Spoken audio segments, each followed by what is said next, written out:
ನಮಸ್ಕಾರ ಸ್ನೇಹಿತರೆ. ವೈದಿಕ ಜ್ಯೋತಿಷ್ಯದ ಪ್ರಕಾರ ಈ ತಿಂಗಳು ಸೂರ್ಯನು ಧನು ರಾಶಿಯನ್ನು ತೊರೆದು ಮಕರ ರಾಶಿಯನ್ನು ಪ್ರವೇಶಿಸುತ್ತಾನೆ.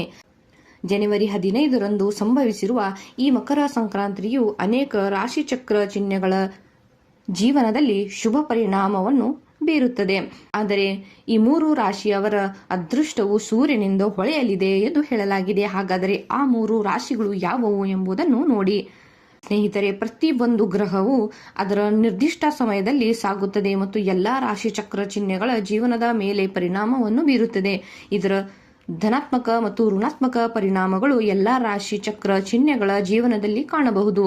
ಸೂರ್ಯನು ಪ್ರತಿ ತಿಂಗಳು ತನ್ನ ರಾಶಿಯನ್ನು ಬದಲಾಯಿಸುತ್ತಾನೆ.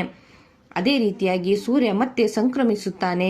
ಹೀಗೆ ಇವಾಗ ಅಂದರೆ ಜನವರಿ 15ರಂದು ಸೂರ್ಯನು ಧನು ರಾಶಿಯನ್ನು ತೊರೆದು ಮಕರ ರಾಶಿಯನ್ನು ಪ್ರವೇಶಿಸುತ್ತಾನೆ. ಸೂರ್ಯನು ಒಂದು ರಾಶಿಯಿಂದ ಇನ್ನೊಂದು ರಾಶಿಗೆ ಪ್ರವೇಶಿಸುವುದನ್ನು ಸಂಕ್ರಾಂತಿ ಎಂದು ಕರೆಯಲಾಗುತ್ತದೆ ಮತ್ತು ಸೂರ್ಯನು ಪ್ರವೇಶಿಸುವ ರಾಶಿಯನ್ನು ಸಂಕ್ರಾಂತಿ ಎಂದು ಕರೆಯಲಾಗುತ್ತದೆ.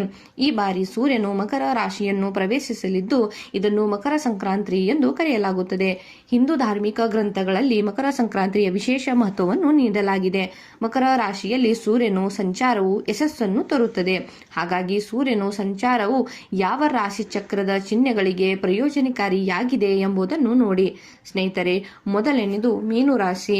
ಜ್ಯೋತಿಷ್ಯ ಶಾಸ್ತ್ರದ ಪ್ರಕಾರ ಮೀನು ರಾಶಿಯವರಿಗೆ ಸೂರ್ಯನ ಸಂಚಾರವು ಮಂಗಳಕರವಾಗಲಿದೆ ಮತ್ತು ಈ ಸಮಯದಲ್ಲಿ ಅವರು ತಮ್ಮ ಕೆಲಸದ ಸ್ಥಳದಲ್ಲಿ ವಿಶೇಷ ಫಲಿತಾಂಶವನ್ನು ಪಡೆಯುತ್ತಾರೆ. ಇದರೊಂದಿಗೆ ಈ ಅವಧಿಯಲ್ಲಿ ನಮ್ಮ ಶ್ರಮದ ಫಲವು ನಮಗೆ ಸಿಗಲಿದೆ ಎಂದು ಕೂಡ ಹೇಳಲಾಗಿದೆ. ಬಡ್ತಿಯ ಅವಕಾಶ ಕೂಡ ಇದೆ. ಅದೃಷ್ಟವು ನಮ್ಮನ್ನು ಸಂಪೂರ್ಣವಾಗಿ ಬೆಂಬಲಿಸುತ್ತದೆ ಎಂದು ಹೇಳಲಾಗಿದೆ. ಅದೇ ರೀತಿಯಾಗಿ ವ್ಯಾಪಾರದಲ್ಲಿ ತೊಡಗಿರುವವರ ಜೀವನವು ಸಹ ಯಶಸ್ಸನ್ನು ಸಾಧಿಸಲಿದೆ ಎಂದು ಹೇಳಲಾಗಿದೆ.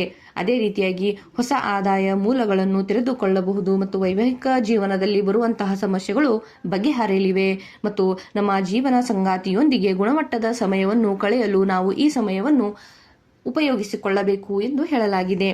ಅದೇ ರೀತಿಯಾಗಿ ಎರಡನೆಯದು ಧನುರಾಶಿ.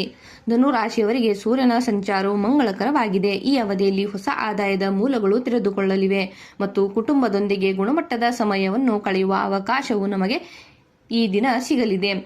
ಕೆಲಸದ ಸ್ಥಳದಲ್ಲಿ ನಮ್ಮ ಕಠಿಣ ಪರಿಶ್ರಮಕ್ಕೆ ಅನುಗುಣವಾಗಿ ಮಾತ್ರ ನಾವು ಫಲಿತಾಂಶಗಳನ್ನು ಪಡೆಯಬಹುದು. ಆರ್ಥಿಕ ಕ್ಷೇತ್ರದಲ್ಲಿ ಎದುರಿಸುವಂತಹ ಸಮಸ್ಯೆಗಳು ಈಗ ದೂರವಾಗಲಿವೆ ಎಂದು ಕೂಡ ಇಲ್ಲಿ ಹೇಳಲಾಗಿದೆ. ಆದಾಯ ಹೆಚ್ಚಲಿದೆ ಮತ್ತು ಕೌಟುಂಬಿಕ ಜೀವನದಲ್ಲಿ ಬರುವಂತಹ ಸಮಸ್ಯೆಗಳು ನಾವು ಪರಿಹಾರವನ್ನು ಪಡೆದುಕೊಳ್ಳಬಹುದು ಎಂದು ಕೂಡ ಹೇಳಲಾಗಿದೆ.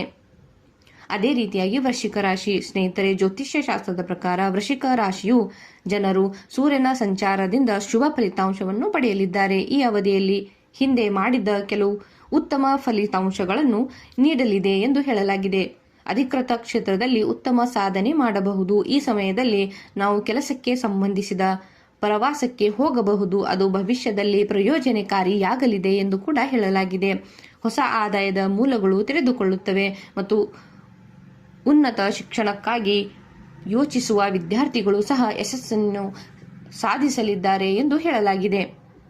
ಸ್ನೇಹಿತರೆ, ಇಂಥದ್ದು ಅನೇಕ ಮಾಹಿತಿಗಳಿಗಾಗಿ ಚಾನೆಲ್ನ ಸಬ್ಸ್ಕ್ರೈಬ್ ಮಾಡಿಕೊಳ್ಳಿ. ಧನ್ಯವಾದ.